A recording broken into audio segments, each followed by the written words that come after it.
लोग भूख से मर रहे थे, फिर भी प्रॉफिट को प्रायोरिटाइज किया गया।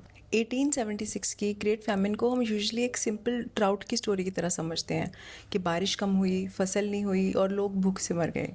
लेकिन जब मैंने इस स्टोरी के बारे में पढ़ना शुरू किया तो आई गॉट टू नो कि स्टोरी तो कुछ और ही थी। क्योंकि उस टाइम ब्रिटिश इंडिया के पास रेलवेज थे, टेलीग्राफ था और एक बहुत बड़ा एडमिनिस्ट्रेटिव नेटवर्क था।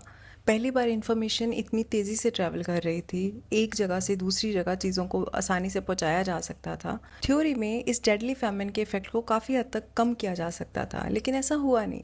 इनफैक्ट फैमिन के टाइम पे ग्रेन एक्सपोर्ट्स ड्रामेटिकली इंक्रीज हुए।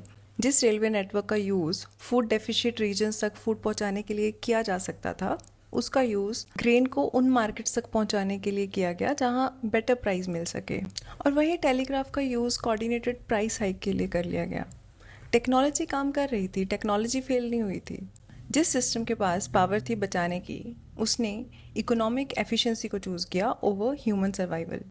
पावरफुल सिस्टम या पावरफुल टेक्नोलॉजी होना काफ़ी नहीं है। मेन क्वेश्चन इज़ कि सिस्टम सर्व किसको कर रहा है।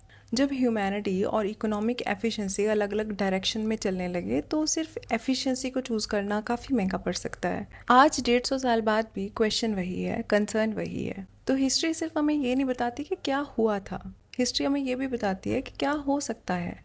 Because ghosts of history return for sure, may be not in same form but in same pattern. अगर कल को क्राइसिस आए तो क्या हमारे सिस्टम लोगों के लिए ऑप्टिमाइज होंगे या सिर्फ एफिशिएंसी के लिए।